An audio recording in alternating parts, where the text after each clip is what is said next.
Welcome to Voices from the Bench, a dental laboratory podcast.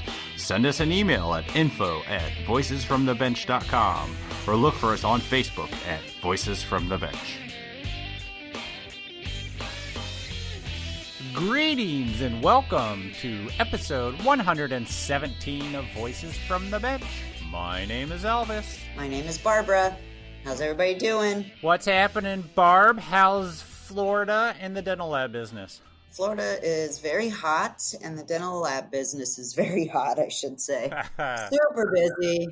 We record this on a Friday. I've done so much work so far today. I'm kind of burnt out, ready for the weekend, but yes, we are busy and back probably 110% of the 100 we were. It's crazy. So good things. That is crazy. We're bringing more employees back next week, which is great. Good. Always happy to see people to come back. Work, I felt, has plateaued a little bit. You know, we were coming out strong early June, but I don't know if everyone's going back to work now, so less people going to the dentist, or, you know, we've already done all the work on the anti-COVID people, and now we just got to get the other people into the chair, but I'm still hoping for some good things. Yeah, me too. So, as always, this month, Dental Laboratory Technician Appreciation Month. Make sure you stick around to the end of the episode.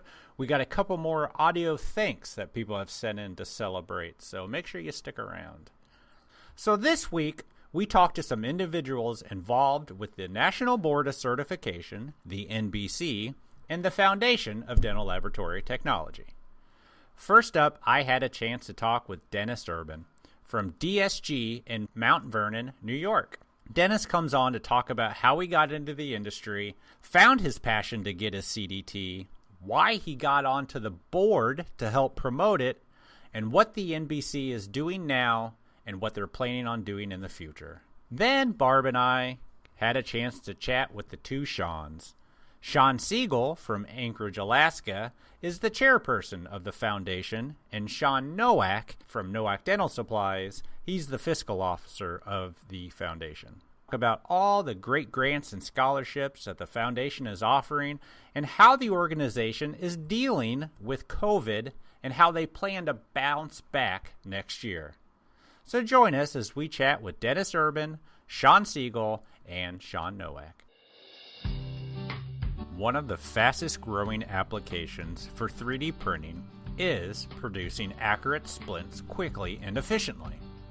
Hard splints, soft splints, and even bilaminar splints, those are the ones that are hard on the outside and soft on the inside, are being made every day by labs that offer additive technology. Whitmix has created VeriSplint OS, a popular 3D printed resin that is rigid, durable, and affordable. This popular resin was the first 510K accepted splint material that is transparent, biocompatible, and polishes to a high clear shine. All of this at a low cost, averaging between $5 to $6 per splint.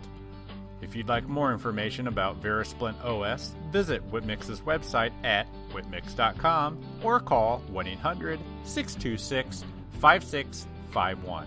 And of course, as always, we appreciate your support of the podcast, Whitmix.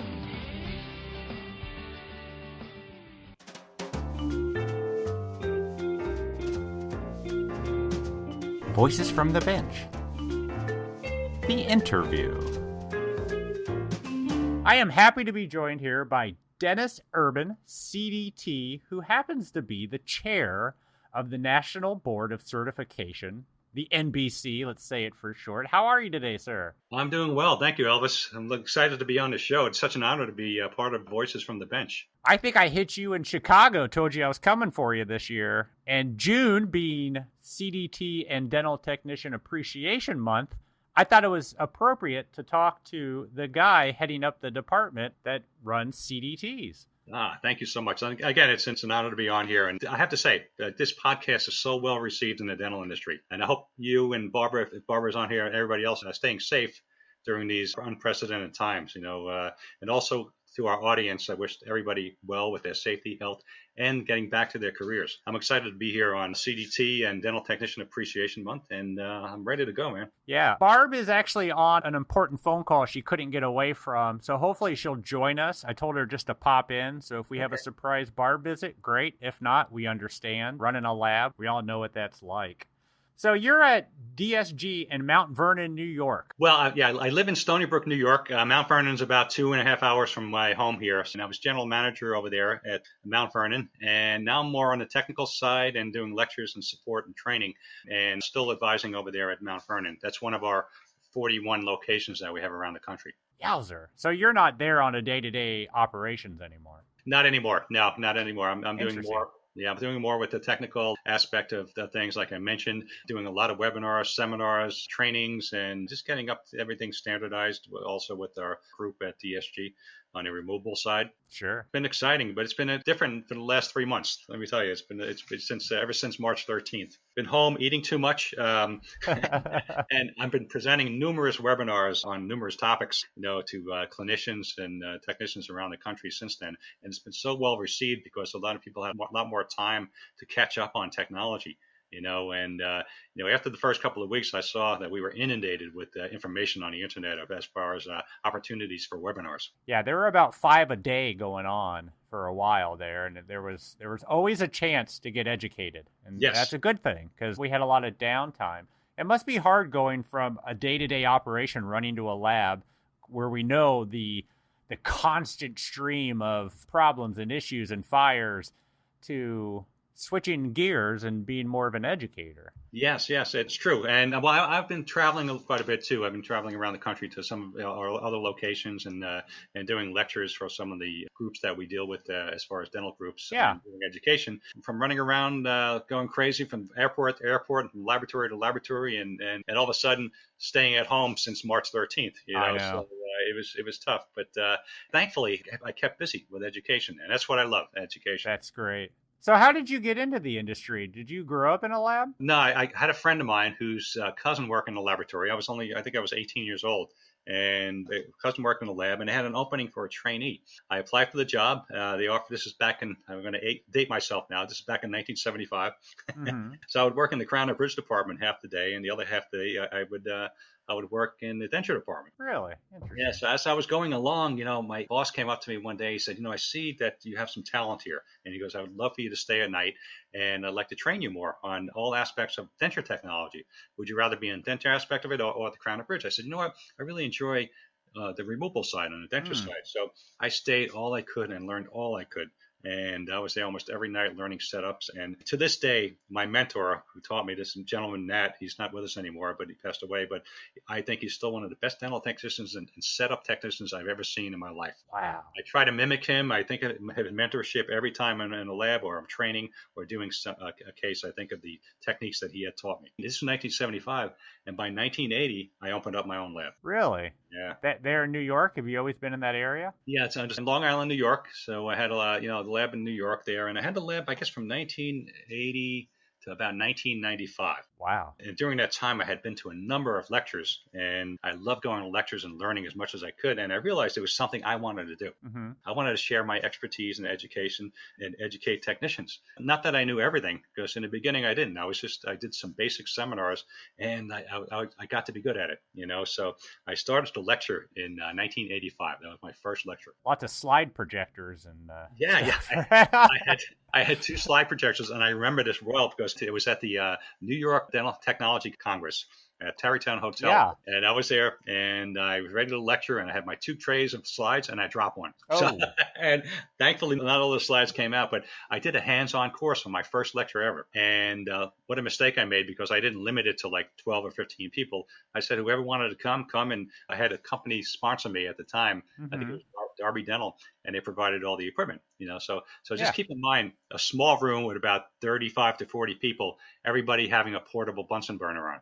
And I'm surprised we didn't set the place on fire. It wound up to be my very first seminar, and it was successful. And it was kind of hot in that room, but that was my first lecture in 1985. And no third-degree burn, so that's third-degree burns. Yes. So it worked out well. I continued to do that and work my way, in education and lecturing, Yeah. and so it worked out well. And then finally, in 1995, I sold the lab, and I'll give you a little background on that. Did you go right to DSG or? No, no, no. I had an offer since I was started lecturing at Sure. all different dental conventions, and I was really involved with the dental associations. I was president of the Long Island Association and Dental Laboratory Association of New York at the time, and I was actually involved with the NADL. At that time it was a different structure. They had delegates. Oh, yeah. They had delegates. Yeah, right. For each Yeah, we state. talked about them. Yeah. Yeah. So what happened was I got an offer from a company called GC America, and they Mhm. hired me as a sales and technical manager, and I continued to lecture. So I worked my way up to director of sales and marketing, and at that time, this company was the third largest dental manufacturer in the world. So they were huge. So I managed the sales force. I was an educator, and then I spoke and lectured all over the world. I traveled to so many countries, observing dental offices and practices and sharing my knowledge. Sure. But most importantly, I continued to learn, which is great. I bet. Yeah. I was there quite a number of years until I was asked to relocate, and I couldn't relocate. So at that point, I went with another company and did the same type of thing, managing people, and finally wound up back in the laboratory. I managed a couple of large laboratories. I was COO of one laboratory, a general manager for another one. Then I got an opportunity to come to DSG, manage Mount Vernon location, but we knew that was going to be a temporary position because I wanted to get everybody up to par with quality and production. Then finally, I'm doing what I really love to do, and that's education. That's great. Well, since we're CDT Appreciation Month, let's talk about when you got your CDT. When was that, and what was your motivation to get it? Well, that's a good question. And you're going to be surprised. Everybody's going to be surprised at this, but I became a CDT. It was 2003. Now, I had What took so long? Yeah, that's what. And I was in the lab industry since 1975, So, but Yeah. I tried. I think it was like 3 or 4 times. Not that I failed. I want to make that clear. I didn't fail the test, but I was so busy in the laboratory at the time. I mean, I was working 16, 18 hours a day, like we all do in small laboratories. And while I was in the laboratory, I think I signed up about 3 or 4 times. I passed the written test. I never got to travel to take the practical test. So, and finally, I even did this in the 90s after I sold the laboratory. I was working as a sales and technical manager. I signed up again because of travel constrictions. I couldn't take the test. Finally, I said, enough is enough. I am going to take this test. So I remember taking the written test in Biloxi, Mississippi.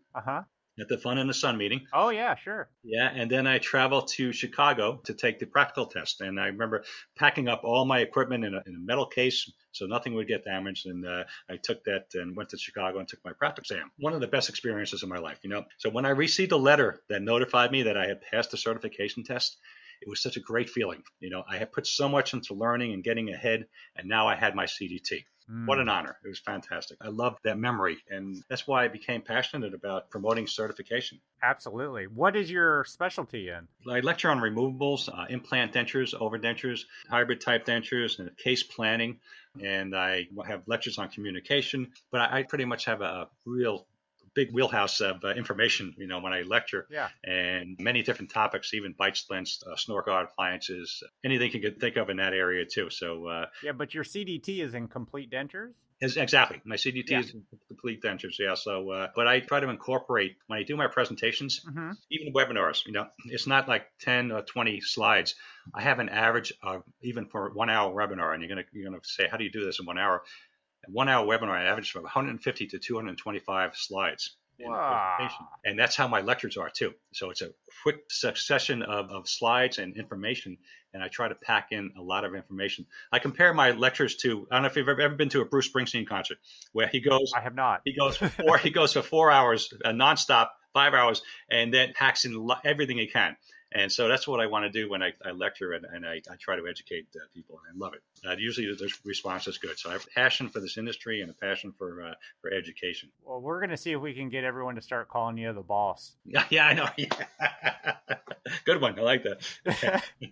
So when did you start to get involved on the board for certification? Because, I mean, it's one thing to get your CDT. I mean, it's very admirable of people. Because it's volunteer, I highly respect people that go out of their way to get the certification. Right. But to take that extra step to sit on the board, where was the motivation there? Yeah, well, I had a passion for education in the dental laboratory industry, and I wanted to get involved with NBC to get the message out on the importance of education and the importance of becoming a CDT. Mm-hmm. I wanted to get the message as a CDT designation. It demonstrates the mastery of knowledge and applied skills needed in dental technology. So this is important that I get that message out, and it illustrates the technician's commitment to the field of dental technology and demonstrates their knowledge in their specialty areas. So those of you out there who are dedicated dental technicians, you have a great opportunity to show how proud you are of the role in dentistry you play by becoming a certified technician.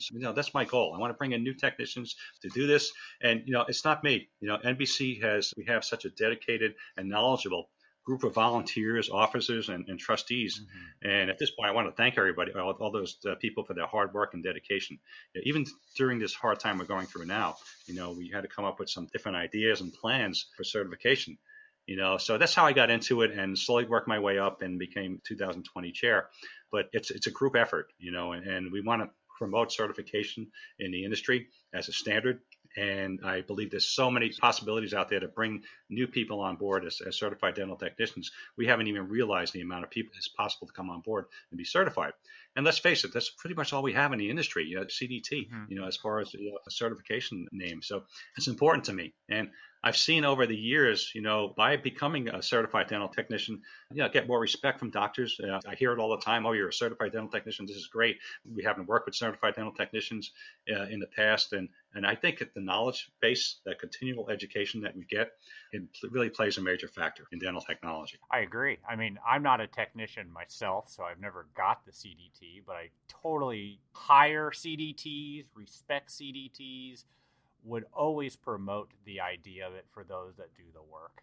Because I think it's important that we do have a standard and we promote those that are willing to do the continuing education. Exactly. You're right. And, dental technicians have such a great impact on patients all around the world with, their knowledge and they provide positive life-changing experiences for patients. And we don't realize it sometimes sitting at the bench, getting into a rut, throwing teeth in wax, or just doing the day-to-day grunt work, but we're doing life-changing experiences in the laboratory. And this includes, producing restorations in a technically artistic form, but it's an art form. Oh, absolutely. Yeah, which is unlike any other industry. And, because of dental technicians, the quality of life, patients, and increased self-esteem is evident in millions and millions of patients. So it's important that people realize that. And a lot of times we don't do that in the laboratory because we get so busy. Mm-hmm. It's an industry unlike any other industry. It takes a lot of our time, stressful. And, we need to realize this sometimes. And when I'm lecturing, I always try to get across. I said, try to visualize that the patient is at the bench with you and that the ultimate goal is to get that patient satisfaction with function and aesthetics and provide a better quality of life. That's the goal, and being a certified dental technician plays into all these things I just mentioned. And I think our role as dental technicians is constantly evolving in an ever-changing industry. And the collaboration between dental technicians and dentists, they present a value and importance for patients unlike any other time in history, especially now. And especially with implant and digital case planning technology, we play a major role and part in the overall success of oral health. Yeah, and it's getting even more in depth on our ends as technology increases. Yeah, definitely. But we're doing some good things at the NBC, and I'll elaborate on that a little bit more. Yeah, please do. We always like to get an update from the chair at the NBC, the NADL, and the foundation every year. And man, this year's a little crazy, we were all supposed to meet in April and discuss things, and that didn't happen. And I can only imagine people applying for the CDT. Is that up? Is that down? Is it? This is what's been going on. A lot of people were scheduled to take the written exam. So we were offering computer-based testing with remote proctoring for the written exams, but we are not able to offer those in March and April due to the COVID-19 pandemic. So you couldn't even do the remote testing? We couldn't. Interesting. We had to go to a new provider. The provider we had couldn't do that. Yeah. We switched to a new provider in May, and now we're back up and running. With the new provider now, with computer-based testing, it's on demand 24/7, 365 days a year. So 365 days a year. So, and no pre-scheduling is required. So that's one major step that we took during this crisis here, because we had a lot of people ready to take their written exams, and we couldn't do it because we didn't have the right remote proctoring in place for computer-based testing. So now someone can log in at 2:00 in the morning on Christmas Day and take the test. Yep. That's insane. That's great. That's just like that commercial at 12 a.m. on New Year's Eve, That's it. Yeah, I'm sure there's technicians out there that Christmas Day is their only free day. Right, So. exactly. You're right. But we've done a number of other things too. For instance, on the additional time needed for payments, NBC, we're increasing the extension on continuing education from 45 to 90 days. So if a person was missing credits, they have up to 90 days now to allow that additional time. Sure. And then we're working with CDTs and RTs who may need additional time beyond that to renew. I just sent 2 letters out in the last month and a half offering certified dental technicians payment plans for those who are impacted the most. So we did this collaboratively at NBC. And, certain individuals may need to break up payments. They may need extended time. Sure. And so we encourage any CDT or RT who has questions or needs assistance or accommodation with their renewal to contact us, and we'll work out a plan. There's enough pressure right now on them between losing jobs, being furloughed. So we give them a little more time. On the other hand, with additional credits that you can receive, seeing many continuing education offerings online. One example is the Foundation for Dental Technology. Foundation just extended their Foundation Learning Library to be free through December of 2020. So this is great, So in addition to that, NADL has 5 free on-demand webinars through the NADL Learner community related to COVID-19. 2 of which was approved for regulatory standards and regulatory credits, so that's great. And then hundreds of more online continuing education offerings are being provided by dental laboratories, associations, components, and manufacturers. We have a lot out there for them to go to during this difficult time. And they can get CE credit at most of these. Exactly. Yeah, that's the goal. So they can keep up with their certification. It's tough when you don't want it to lapse. And, we're extending the time period so it won't lapse, So we're trying to do everything within our range that we can do to help them, achieve those CDT credits that they need for the year, and also in renewal payments and things like that. Sure. So that's the written exam, and on the additional time for payments and getting credits. So we're working on that. And then for the practical exam, that was the big challenge, the practical exam. Yeah. So we had to cancel all practical exams because everything was at laboratories or in person. Sure. This is since March. We had to come up with an idea. We had someone to schedule for July and beyond, and we're looking at CDC guidelines also for our practical exams to make them safer in the future. So that's been a challenge, and we're working on that.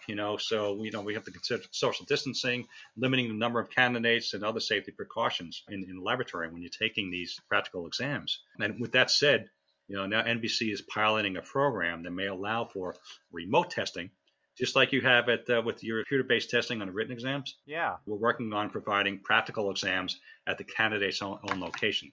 So that's going to be a big plus. Wasn't the practical exam years ago, people did it at their own lab and then mailed it in? Exactly. Yeah. Years ago, technicians who were candidates, they used to do everything at the lab, send it in, and they'd get the CDT. Then we started the practical exam in person because there was too many people now actually doing these cases. So you got to be careful. A lot of people cheating out there. So we wanted to make sure that these are done correctly and that certification, is legit. The remote testing for practical exams at their own locations, that's going to be under the supervision of a third-party proctor. Yeah. If these pilot exams are successful, hopefully we'll be in a position to roll them out sometime in the late 3rd or 4th quarter of this year on a larger scale. So, and I'll go into more of that, at that time. I can't reveal too much now, but that's what I get it. I know that's going to be hugely popular because we've had employees that it's difficult to find a practical location that they can travel to and have the time. Yeah. And just the nerve. There's probably been 5 that we've sent places, and the nerves they go through of just what to bring and the equipment, and they don't know the setting they're going to be at. And that's a big deal. I think it's going to help a lot with getting people to get their CDTs. It does. I did some more relaxed atmosphere. Even though our board meetings that we're talking about, the feedback we've gotten is that the testing that we've done so far on a trial basis on these practical exams, people are more relaxed. And they don't have to worry about going to a foreign atmosphere or a strange atmosphere. And you know how it is. I remember trying out for jobs in a laboratory, when I was younger. Yeah. And getting so nervous because I didn't know the layout of the laboratory. You sit at the bench and you don't know where anything is. And that's how it is when you're taking your practical. A lot of times you feel uncomfortable and you want to be at ease when you're doing this. This is a big deal. Yeah, absolutely. This is the final step of your getting your certification. You want to be in the right place and in the right frame of mind, so it's important. And you hit it right on the nose, Elvis, it's true. You want to feel comfortable. And this is what this does. And we're able to have a third-party proctor watching these technicians taking their practical exam, and then they can take that in their own laboratories. But I'll elaborate on that more in the future. But that's exciting, and that's what's coming up in hopefully the third and fourth quarter of this year. Yeah, very cool. A lot of good stuff, and even with examination content, the examination content had to change a little. So we're constantly looking at the content of these tests and reviewing and revising the content outlines, which is the content of and written and practical examinations are built for 2021. So NBC has done a ton of work in the last couple of years, so on this. Yeah, it just went through a pretty major overhaul of questions. I remember, I think Barb was on that committee. Yes. And talking to Denise and Morris, and I'm sure you were involved. It was. All those questions being revamped as our industry progresses and changes. Yes. So do the questions. Yeah, exactly. And it was necessary. And it's a tedious procedure too. You sit down for hours or sometimes days going through all these questions. And sometimes you look at these questions and say, oh man, this doesn't sound right. We got to take this out of here, or revamp the question and make it pertain to what today's dental technology is. So it's important that you do that. So we launched updated examination references, reviewed, revised, and removed almost 3,000 questions for the written exam, and incorporated digital questions on the written exams also, and allowed use of digital technologies and materials of choice in the preliminary portion of the practical examinations. So we continue to discuss the ways to allow for digital technology on the online portion of the practical exams. That's a work in progress. We're working on that now. Sure. When you talk about CAD-CAM, we're not intending on launching a digital CAD-CAM specialty, let's put it that way, but instead continue to incorporate it within applicable areas. And this is the thought process. It's not going to have its own specialty, but it's going to be used as a tool or a process to fabricate a restoration that should be tested as part of the tools and processes of whatever your specialty is. So we're getting there with that. Because I get asked that a lot. Dennis, when is NBC going to come out with it? I'm a digital technician. I sit in front of a computer and I design.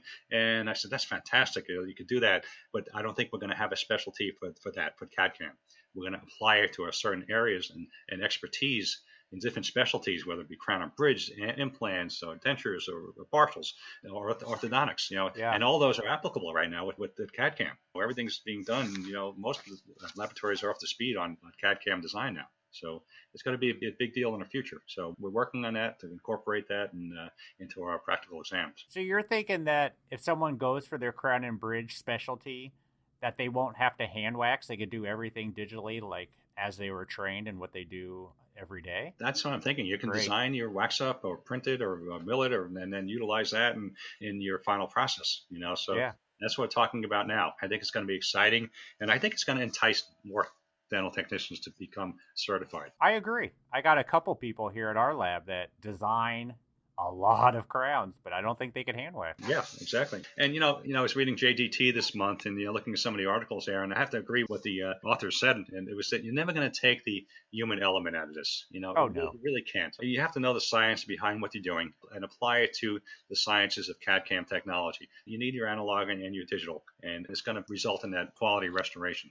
Yeah, I like where we're heading in dental technology. It's exciting now. I've been at it a long time, and to still get excited at this point, I mean, it's fantastic. I know we have our challenges ahead of us, what's been happening with COVID-19. The landscape is going to be different in the dental business. We have a lot of challenges there, but I believe we can proceed in a safe way with our businesses by following the safety protocol as things are starting to open up. I agree. Let's wrap up with a question I hear often. Why should I get my CDT? What's the benefit? Becoming a CDT, I think, is the prestige. It brings you to the next level, what you've been working for all your career. It brings that to a certification level. It's just like getting a diploma, whether you're in college or high school or just, some sort of meritorious award and for everything you've done. So, prestige, continued education, keeping up with the industry, the support of a group like NBC and together with NADL and the foundation. I mean, it's just amazing what the support that's out there. And I believe in this industry where we're headed, we need to become certified, especially with regulatory issues. So that's going to be a big issue in the upcoming years. And it's happening right now with certification, demanding FDA or FDA regulations, having a certified dental technician on staff. But I think it raises the level of your career. It shows you, as far as visibility to dentists and the dental community, that you care Not that you don't care if you're a dental technician, but I think it shows you that you care about what you are and elevating yourself in this industry with education and certification. So those things, and I've seen in other areas where certified dental technicians get a pay raise in certain laboratories. I'm not saying every laboratory, but Sure. it does raise that level. We do it here. Absolutely. Yeah. Plus, it's a great community. You saw at the CDT Fest, which we are the co-founders of, right? Yes, absolutely. No. We kid around about that. So that discussion came up that time about the CDT Fest. I forgot about that. We did come up with that idea, didn't we? But and everybody else helped elaborate on it. That was good, and it was successful. Yeah. You see the collaboration every year with the LMT. Everybody gets together. It's unbelievable. This past year was amazing. Yeah. People that were there, and the reviews and the feedback we got on that CDT festival was great. That was one of the last nights we were able to pack people in a small room with no masks. Yes. And give hugs and handshakes. Exactly. Yeah. I was just talking about Vision 21 last year in Vegas, how where we had so many people there and we were together, and this is the last thing on our minds what's happening right now. Yeah, but we're getting there. I think little by little, like I said, follow safety protocol, and we still have to deal with this issue for a while. This pandemic. It's great to see people starting to get back to work and working together on with dentists, and we're supporting our dentists also with the correct protocol and information and getting their practices up and running again also. So that's important. But I believe by partnering with our dental community and providing the best services and restorations we possibly can, that's important, and just know that NBC is here to support the dental technology community. That's great. Dennis, thank you so much for coming on, sir. Always great to talk to you. You are so welcome. Thank you for all that you do with the NBC, with the industry. Keep doing what you're doing, man. Thanks, Elvis. I appreciate it. It's been an honor to be here, and it's always great speaking with you. Awesome. Take care now. Yeah, we'll talk to you soon. Okay, bye-bye. Bye. We'd like to welcome back to the podcast 2 past guests with the same first name. So we're going to be very formal today and call Mr. Siegel. We have Shawn Siegel from Castable Ceramics. How are you, sir? I'm doing well. Thank you for having us. Excellent. And then we have Shawn Nowak, Mr. Nowak from Nowak Dental Supply. How are you, sir? I am doing fantastic, guys. Good to hear. And good old Barb is with us, and we're here to talk about the Foundation for Dental Laboratory Technology. Both of you sit on the board. Shawn, you're the chairperson, I believe? I am, thank you. Shawn Siegel, we have to make sure we do this right. Mr. Siegel, you're the chairperson on the foundation. This is my first term, and I inherited the COVID-19 term. How's that? Yeah, I'm with you, Shawn. What a great year for raising money, right? Yeah. Awesome. So, Mr. Siegel, we had you on while we were in Vision 21, and you gave us a brief update on the money raised so far, and that was just late January, and the numbers were looking really good. I can only imagine with what's happened, fundraising is not a priority. Fundraising is not a priority at this point. Of course, the foundation is very thankful for our sponsors and our donors and all the participation and support that we get and receive from around the industry. It goes without saying that these are tough times, and tough times don't last, but tough people do. Yeah. And the foundation is no exception. And so we're acting quickly and moving swiftly to make sure that that we're still doing what we can to provide education and support the industry moving forward. This is a blip on the radar in whatever respect and whatever life may bring you right now, and it affects us all, but we'll move quickly and swiftly through this and proceed for sure. I agree. We got to keep a positive approach and move forward and just start the country back up. And hopefully, I don't know at this point, but have you guys heard anything about the race? Is it on? Is it off? Is it canceled? I'm not sure if the Chicago Triathlon itself has decided to move forward to the race and or postpone or, for that matter, cancel the race. As far as the foundation goes, we have made the decision to not participate and not have the Race to the Future 7.0.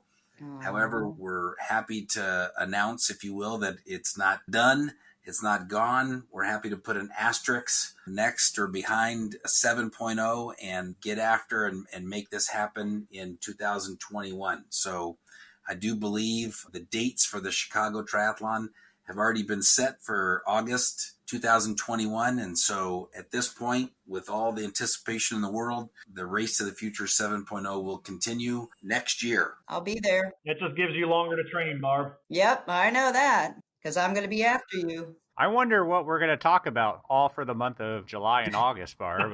I don't know.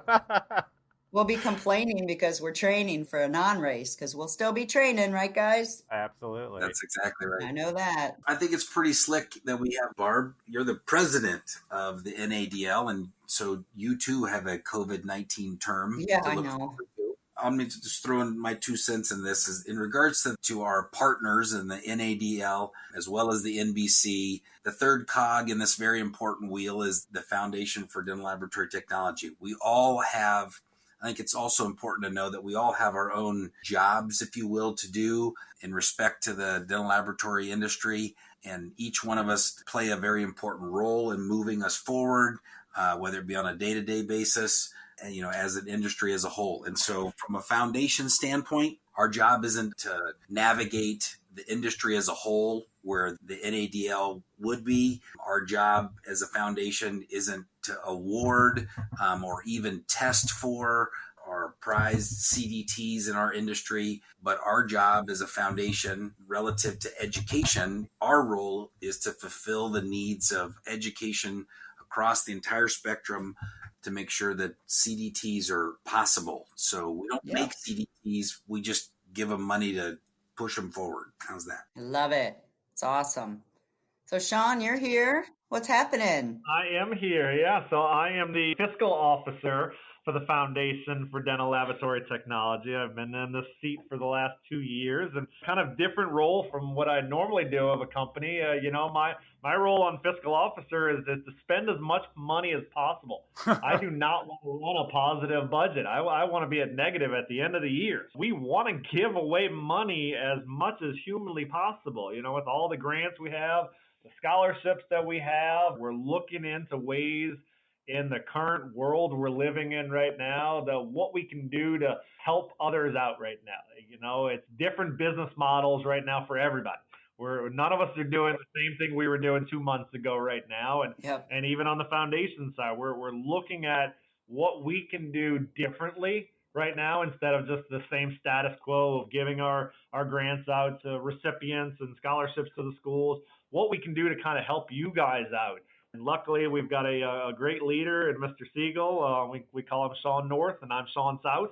If you guys don't want to be using our last names, that's the easier way to reference us there. We're coming up with some fun ideas. I think it's going to be good for the industry, and that's what the foundation is. I think a lot of people just don't realize who we are, what we do.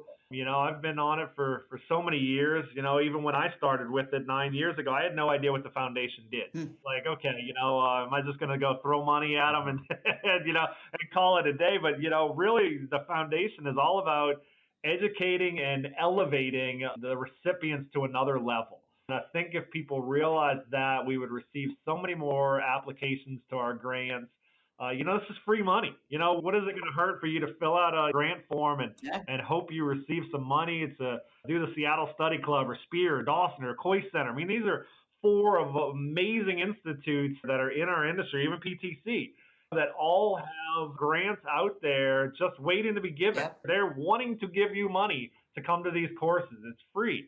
I just don't see why people wouldn't take advantage of these kind of things. How many people do you have going for the grants? I think we're up to 40 some, or maybe even getting closer to 50 of the pillar scholarships that those are awarded to those folks that are hoping for and moving towards their CDT certifications. Mm-hmm. We give those out. Shawn, is that quarterly or that's not just annually, right? That is quarterly, I believe. So, wow. I mean, there's a lot of folks that are interested in that. We've moved and expanded our RG scholarship, pillar scholarship program as well. So that's been expanded to encourage more and more people to participate. And to Shawn's point, there's 12 grants and scholarships that are available. Of course, you can find those on the foundation website. Again, to Shawn's point, what's available out there certainly needs to be taken advantage of, looked into, share that with, those of you that are listening here on the podcast. Share that with your staff. Make it known that these are all nothing but good things to advance technicians, their interest in this industry, strengthening even individual labs. So get after it. I mean, I'm looking at kind of our list right now of all the grants that we have. Take the Coy Center. I mean, one of the top institutes around, that's a $9,000 course that is free. Yeah. So that's a huge thing to have under your belt, that you went to the Coyce Institute, or even Dawson or Spear, or Seattle Study Clubs. I mean, you're talking $9,000 for one, $5,000 for another. It's not just a little $100 here to help you out kind of thing. This can seriously elevate your career. I love that. That's awesome. $9,000. That's not chump change, guys. You could actually go out to Seattle. I believe it's in Seattle, and attend that course if you apply for that grant. So let's get moving on it. Let's get it out there. We had some information forwarded us today, because I asked the question earlier this morning, hey, I'd love to see some stats to share on our visit today. And pretty impressive. Again, to Shawn's point in regards to the number of scholarships and grants that are out there, we most certainly have to recognize the sponsors and donors that participate, whether it be individually or through companies, in support of the foundation. And I can tell you, it is, for lack of better words or for no other word, it's humbling to see that list and to see the ongoing annual donor and sponsor lists, not just the amount of dollars, if you will, that folks participate with, but just their participation in general. So real quick, and probably first and foremost, a huge thank you to all of the foundation supporters through your donations, through whether it be cash or in kind. It is impressive. I mean, a couple quick numbers: $150,000 in scholarships and dental technology grants have been issued in helping to achieve greater numbers in CDT designation. The foundation's also awarded over $150,000 in grants and dental technology programs to the various schools across the country that need help. Mm-hmm. Again, Barb, it's not chump change that we're messing around with here and able to get out to our industry. These are real dollars backed by real sponsors and real donors, and some really incredible participation individually and corporate around the country. It's important to note that all the money that comes in goes directly back out. No one's getting a paycheck. You guys aren't living on a yacht. Well, Shawn is. On the money. Shawn Nowak is. Wait a minute. Well, yeah. You are correct, Elvis. I did confirm there is no foundation stimulus checks being mailed anywhere. So it's important to know that, because a lot of charities you hear about that there's a CEO running the charity making a couple million a year, but this all goes back into our industry, which I think is super important. That was kind of my point earlier, Elvis. It's, as the fiscal officer, I want to run as a negative budget every year. I don't want, to have a little money left over that we, received back in from fundraising. I want to, give out as much or more than we took in. And, I think we always have. I mean, we've almost, every year, I was on the foundation board as well, but, every year, even when we have excess, we come up with another grant or another scholarship to be able to give even more away. And I think that needs to be told. It's like, if they did better in the race, I think you guys came up with another grant to give away. So the more that comes in, the more we try to give away, or the foundation tries to give away to the industry. And I just love that. I think it's amazing. The amount of grants that I've seen, and like you said, Barb, when you were on it years ago, I mean, I've been on it, 8-9 years now, and then the list of the amount of grants now has grown exponentially. Mm-hmm. So it's amazing to constantly see that, where, back in the day we can only give, 3 or 4 of them at a time, and now, it's like Shawn said, 40 of them, on the Pillar Scholarship. So it's awesome to see that kind of stuff, and I'm so happy that some people are taking advantage of it. But I mean, with as many technicians as we have in our industry, I just don't think they realize this is out there for them. Like I said, free money, take advantage of it. So a question, if they want to find those grants, would they go on the foundation website? Is there a direct link to those grants? I mean, how can we kind of walk some of our listeners through going and accessing those? That's done through the dentallabfoundation.org website. It is tremendously easy to find the entire list of grants and scholarships, and therefore that'll walk you through the application process for each and every one of them. It also gives a great description of what they entail and what can be expected if someone were to be awarded or earns one. Awesome. Thank you. That's great. And then while you're on the website, you can take advantage of the learning library that we have opened up for the rest of the year for free. Ooh. Which is a huge, everything that's available there. There's, go learn for free. Everybody's doing all these Zoom calls right now and doing webinars when they're down. This is, a lot of self-education is out there at your fingertips. Can you give us a taste of a little bit of what's on there? Mr. Siegel, can you touch base on that? I know there's a removable. I know that for sure. Shawn? So the Learning Library it is a living, breathing document, if you will. It grows as materials and media is available, but the design of the Learning Library, I think it has plans to be quite large. And like I said, it's growing all the time, but it will and has coverage of anything that would be applicable in our industry. So it is a great place, a great resource for longtime technicians and young technicians alike. So it is a great place to dive in. If you get in there and you like it, go ahead and make suggestions on how it can be enhanced. This again is a living, breathing document that for the industry. Yeah. And to Shawn's point, we've been able to open that up and decided to make that free of charge until the end of 2020 for sure. And let's see where we can take it from there. Awesome. Love it. One of the things, too, just to wet your whistle, if you will, in regards to grants and scholarships, we are working diligently on an additional grant. Please stay tuned for what that may look like. It'll be extremely advantageous to all dental laboratories to look into this grant and relative to the time, if you will, that we're all going through. We're looking for the ability to get through COVID-19 and beyond, strengthening labs through education.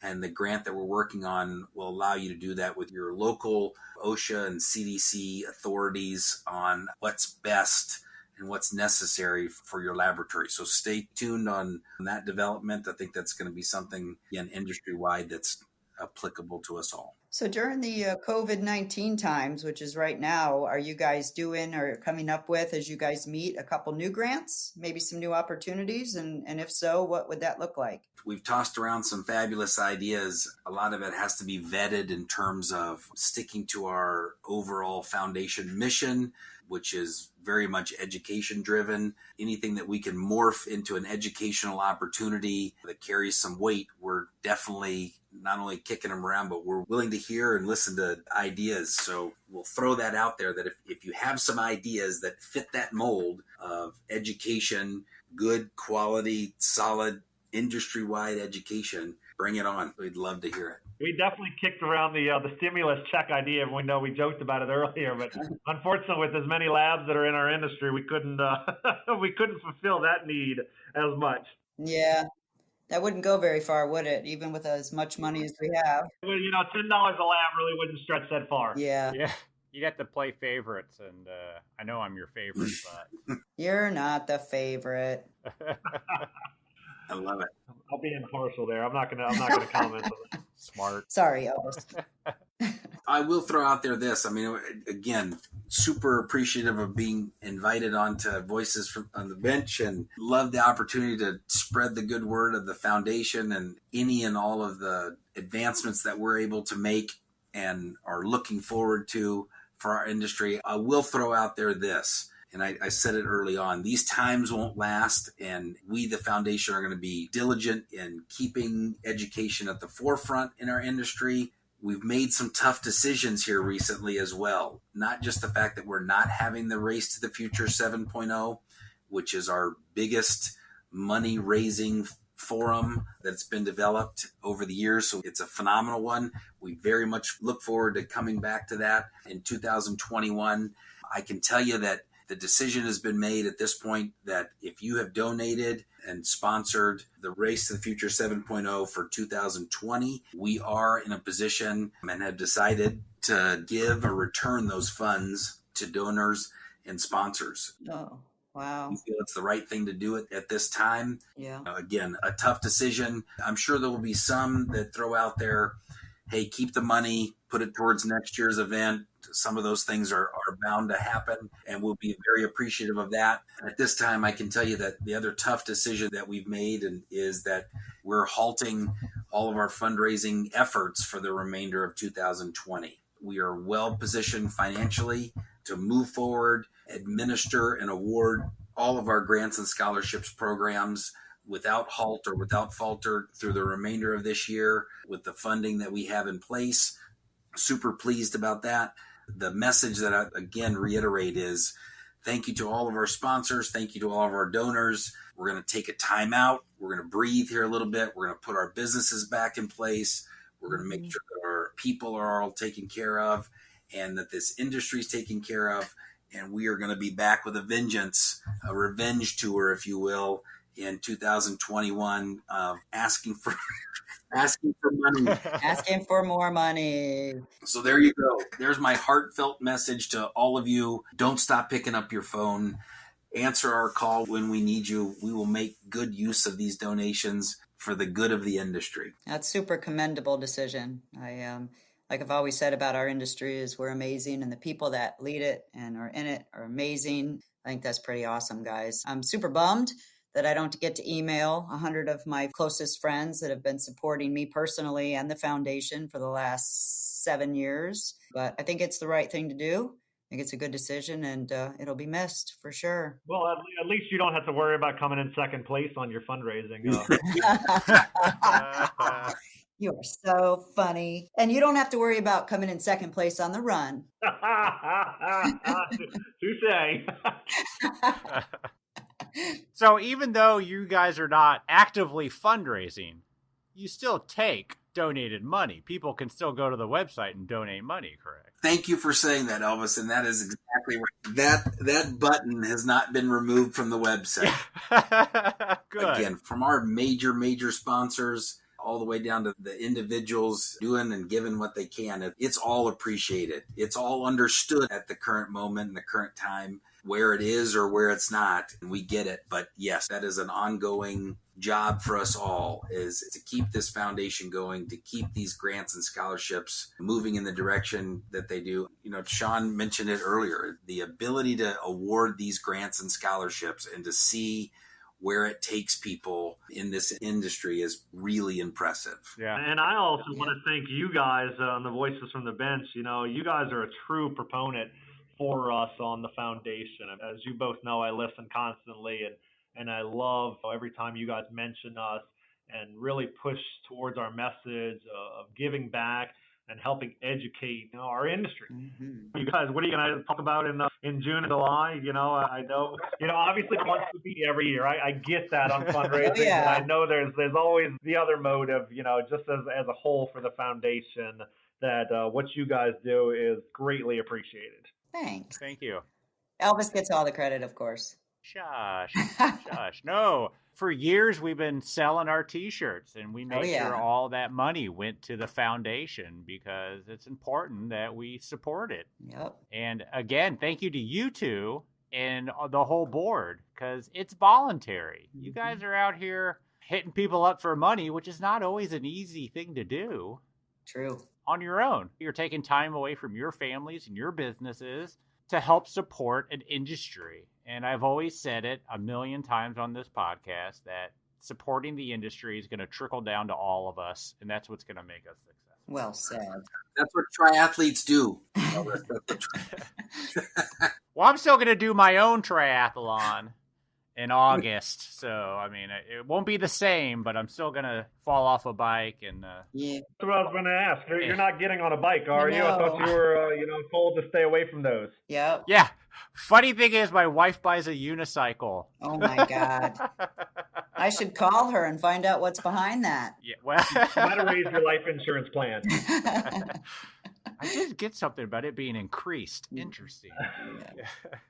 Well, awesome. What else do we need to talk about with the foundation? Is there anything else we need to cover? Stay tuned for some ideas that are being kicked around for some additional grants and scholarships. Those that are listening, please don't hesitate to participate. If you've got some ideas that may fit the foundation's mission, we'd love to hear it. I go back to what I said at the very beginning of the call. This is a 3 big steam engine train that rolls down the tracks in regards to the foundation, the NBC, and the NADL. And I'm sure everybody's tired of hearing it, but yes, we all are in this together, and we always have been. And I don't see any reason why we couldn't or shouldn't be. Like I said, if the foundation is prepping and supporting folks to become CDTs, and then the NBC is able to make that happen through their testing and awarding CDTs and on your first time out or annually, that's great. And then the big umbrella of the NADL takes care of us all. It truly is a very synergistic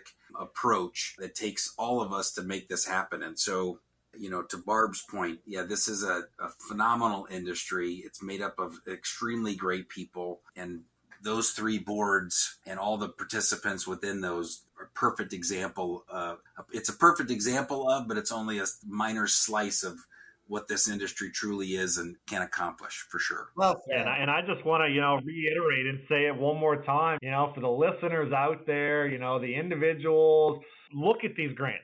Go on our website, check them out, see the amount of funding that's out there. If you wanted to get your CDT, but funding wasn't, you needed some help with that, hit the Pillar Scholarship up. For some of the, larger labs, medium-sized labs, the owners of those labs, reach out to your employees, be that leader. Don't be that boss. Be the leader and try to elevate your team to where you think they should be.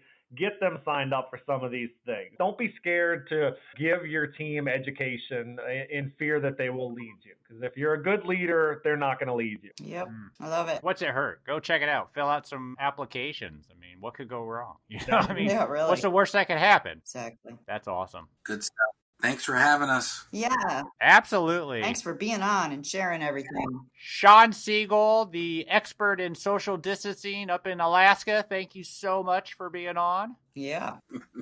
Up here in Alaska, they have these very cool sweatshirts, and it's, how Alaska's always up in the upper left-hand corner of a map, right? Oh, yeah.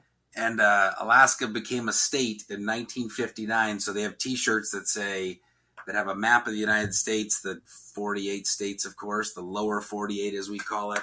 And then there's Alaska up on the left-hand side of the shirt or sweatshirt. And it says social distancing since 1979 or 1950.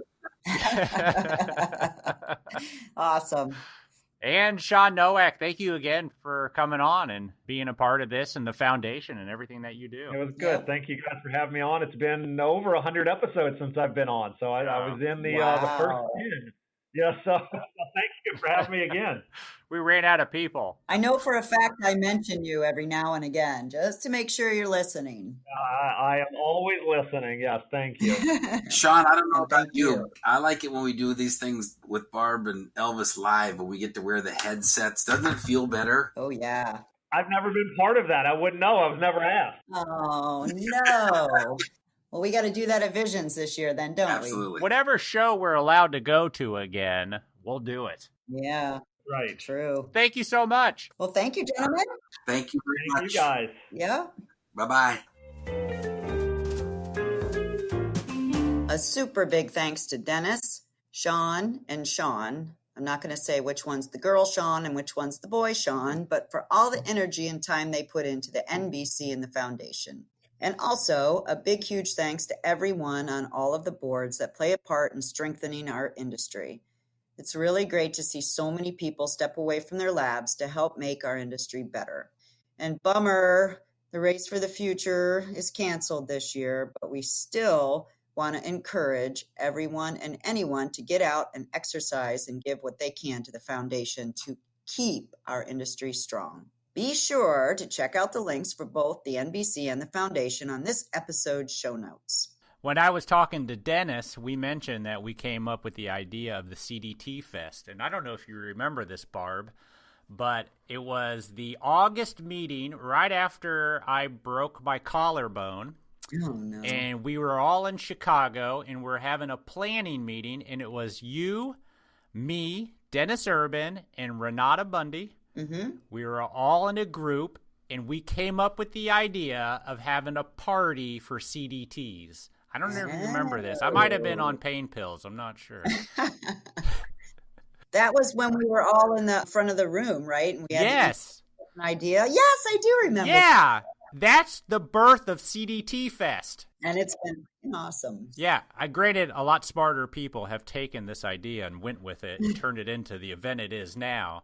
But it's funny. Think about how it all got started with the four of us. That is neat. I do remember it now, but that's really great because I was there the last couple years and it keeps getting bigger and better. Yeah, great time. I hope we get to do it again in February. Yes, we will. Stay positive. So it's time now for more audio thanks for Dental Laboratory Appreciation Month. So here's the collection we received this week. Enjoy.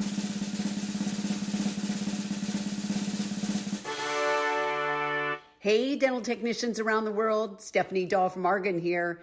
Just sending a huge thank you and my debt of gratitude for everything you do to contribute to dentistry. Thank you for your craftsmanship and your expertise and for adding beauty to every smile you create. Cheers to all of you. Hey everybody, Elvis Dahl from Summer Dental Laboratories. I wanted to give a different kind of twist to the Dental Laboratory Appreciation Month. While I appreciate every technician who gives so much to our industry, let's not forget the families that have to live with us. I want to give a big thanks to my wife Tinsley. When she asked me what time I'm going to leave the lab, and then I leave 30 minutes after I told her, she understands that we don't leave until the work's done. So cheers to the spouses, partners, kids, and families. I know it must be tough living with a dental technician. Hi, my name is Whitney McCarty. I'm the lab manager and CAD technician for IDS Smile Lab, which is an in-office lab of Identity Dental Studio in Lexington, Kentucky. I just wanted to give a shout out to some people. I seen the post from Voices from the Bench.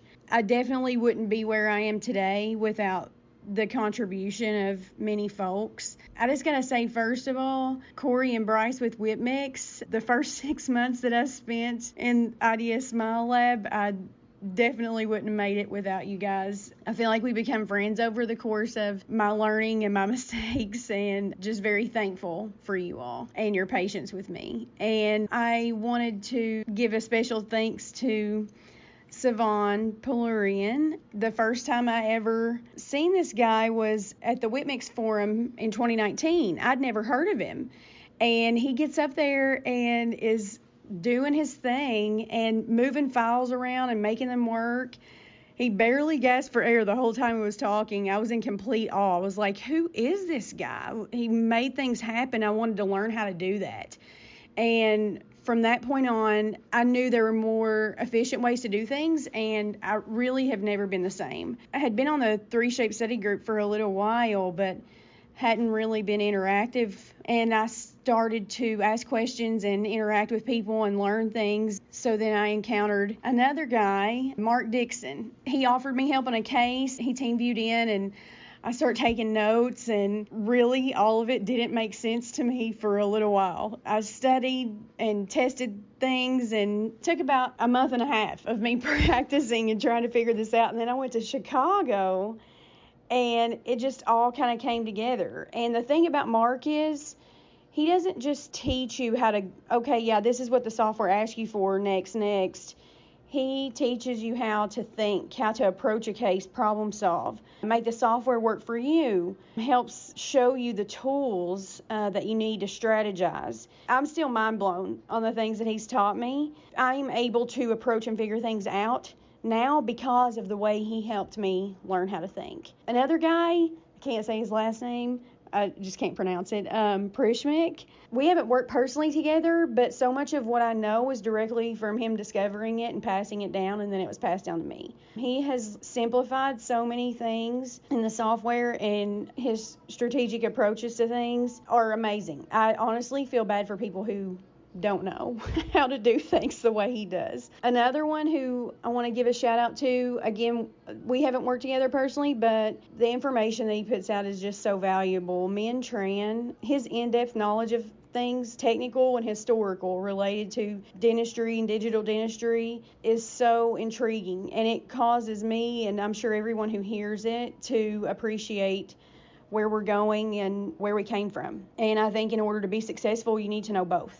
Another guy, John Wilson, a beacon of knowledge. If you ever get a chance to listen to him, I mean, it's not just learning how to do something, it's the approach and why you do it, and it's based on experience. Also, he's always got some nice life lessons to throw in there. I learn about 5 different things every time I listen to him on different levels. Another guy who works with our office is Bart Hyde. I love his beautiful handcrafted art. I'm always just impressed by what I see, and even the most difficult things, he can just turn it into a beautiful result.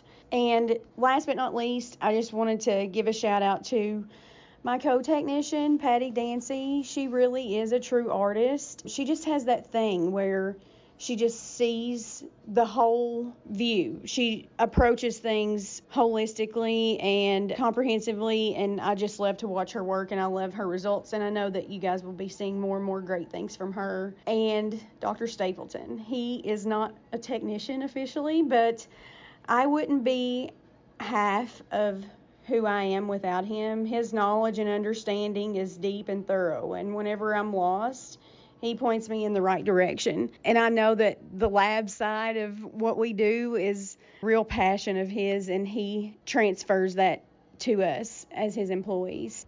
That's all I got. It's kind of a long list, but thank you all for listening, and I hope that all these people get the credit that they deserve. There's only one more episode to get your thanks in. So everyone that has been putting it off, this is your last chance. Super easy to do. Just record yourself on your phone or your computer. Thank that special someone in our industry and email it to info@voicesfromthebench.com. We will play it on our last episode of June to celebrate all of the dental technicians. Thanks to everyone that has sent them in so far.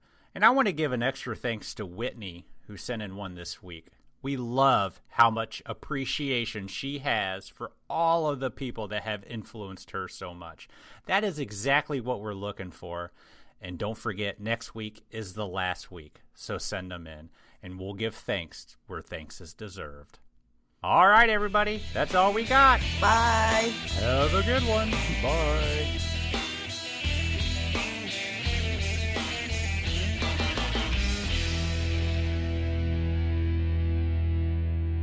Please, Kristen, 219. Sorry. Damn it, Kristen.